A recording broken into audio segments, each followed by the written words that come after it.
कैसे बताई तोहरा के ओठ के लाली होई कहन के बाली सैया के किनल का हो ओठ के लाली होई कहन के बाली सैया के किनल का हो हमरे निशानी दिहल का जान तोर लइका पहिल का अरे जाए दो हमरे निशानी दिहल का जान तोर लइका पहिल का।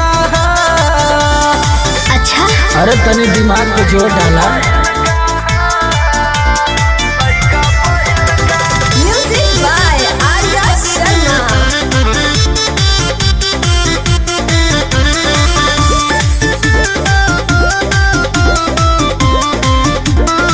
लेके कोरावा में हम के खिलावे सझिया सबेरवा हो आठो घड़ी बंद रहे लेके मड़िया निमन लगे डरवा हो। मेरे हस्बैंड मुझे बहुत प्यार करते हैं।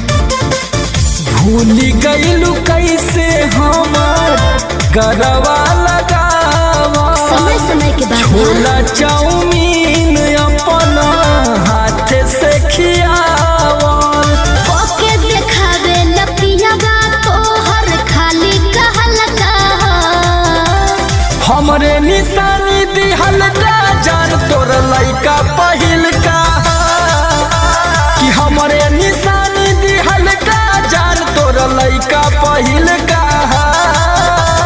भरम में मत रह। कुछ तो शर्म करा।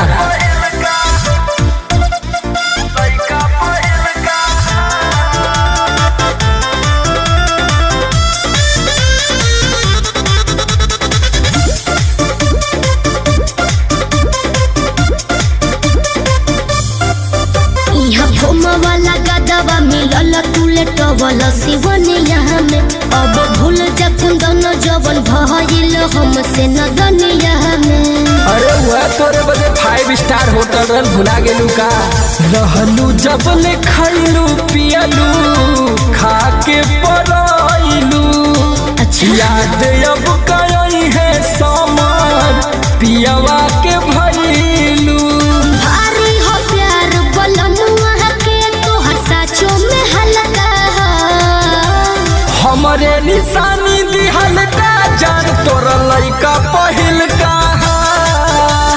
हमरे निशानी दिहल का जान तोर लइका पहिल का। तो का हला करता ब्रांड चेंज मत करा। हमरे निशानी दिहल का जान तोर लइका पहिल का।